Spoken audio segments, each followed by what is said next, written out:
Kung minsan, mga kolorong na sasakyan daw ang ginagamit ng ilang kawatan. Kaya kanina, tinarget ng LTFRB ang mga pumapasadang kolorum na van. Saksi si Marisol Abduraman. Halos isa-isahin ng mga inspektor ng Technical Division ng LTFRB ang mga sasakyan sa Quezon Memorial Circle ngayong hapon. Ang target, mga kolorum. Di lang mga pribadong sasakyan, kundi maging UV Express na kumpleto ang markings, verify ang mga papeles. Ang mga walang problema, diretso pasada. Pero ang mga kaduda-duda, isinama. Gaya ng isang ito na nang i-verify ang plate number sa LTFRB Franchise Verifier, lumabas na kansilado ang prangkisa. Posibleng DS po ito, dapat mapalitan.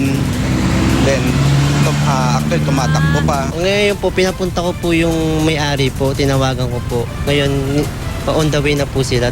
Matatanda ang kolorum na van ang ginamit ni Wilfredo Lorenzo na inireklamo ng pang-hold up, panggagahasa at pangmumulestya umano ng dalawang babaeng pasahero. Ang kasama ni Lorenzo na si Alfie Torado napatay matapos umanong mag-agaw ng baril habang ibinabiyahe. Abala man lalo na sa mga nagmamadali, welcome daw sa mga pasahero ang mga ganitong operasyon ng LTFRB. Mas maganda na rin po to na malaman natin kung talagang tunay po ba yung driver. Okay naman po kasi lately kasi marami pong mga kolorum na van, saka yung mga wala pong legal na papel. Okay din maging sa mga driver ng UV Express. Para yung iba, baka naman yung mga nangungulorong ba? Yun, kasi nadadami mga tulad na driver. Nagsagawa rin ng operasyon si EDSA Pasay. 3 sasakyan naman ang hinuli. Kabilang ang isang ito na bagamat kumpleto ang markings sa pag-alamang plaka pala ng truck ang ginamit at ang private van na ito. Puno.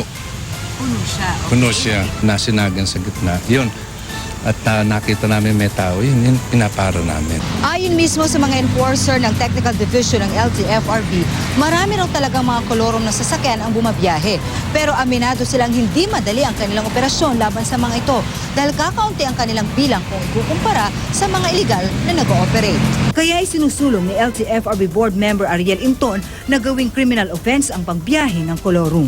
Sa kakulangan ng manpower at sa dami ng ng kolorum, ay sa tingin ko kinakailangan na natin maging criminal offense ang kolorum.